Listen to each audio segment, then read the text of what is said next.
Okay,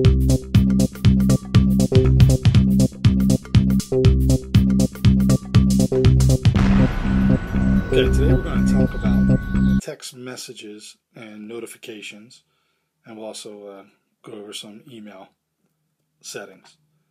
But these, even though we're talking about text messages and emails, these rules will apply to any app.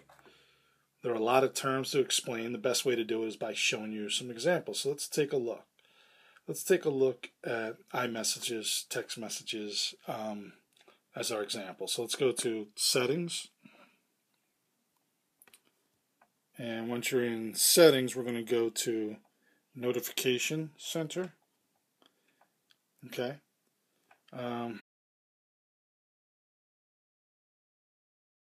just by doing this. Okay.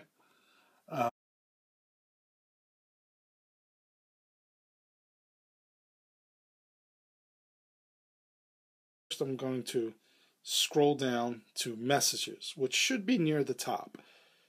Let's scroll down here, and you'll see it starts listing different apps that use notifications, and messaging is near the top. And it'll get you to a screen with some icons at the top here. And so let's talk about these for a second. These are different types of alerts you can get. And here's an example of each. So you have either none, right? And once you kind of click on it, you get that little circle around it there. Or banners, which are the things at the top. I'll show you that in a second, what that looks like. Or you get alerts, which alerts are a little different. You have to actually take action to say dismiss or read.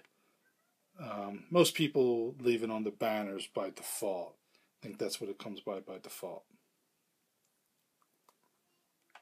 Alright, so the next section down here are the badge icons. So the badge icons are usually left on, and all that is the little number next to your app. If we go back down here, you see how the little numbers at the top here, that's the badge. So for my Google Voice, you'll see I have actually 43 messages waiting there for me, which is quite a lot. And my messaging app right now doesn't have any, so that's fine.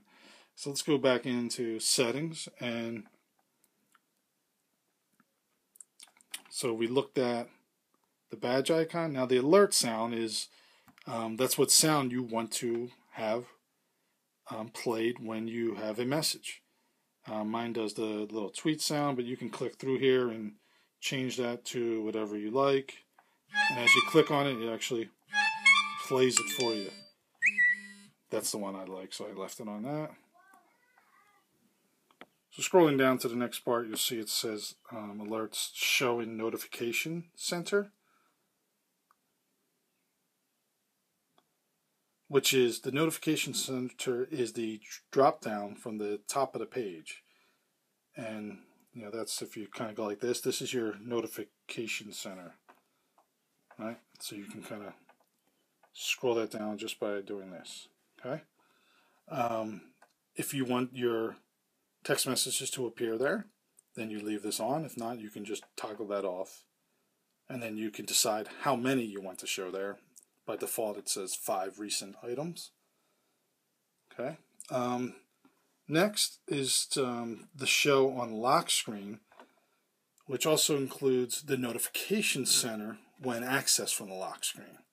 As a side note, many people opt to leave this on, but change the next option, which is Show Preview. So what that does, by turning this off, Show Preview, by just clicking on it, just turn it off, there we go. By turning this off, no information from the text is shown except for the person who sent the text.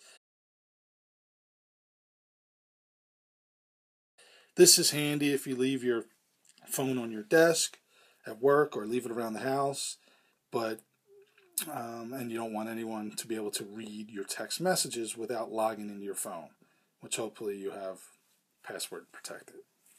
That way the privacy of your message is maintained, but you can actually quickly see that you actually have a message. All right.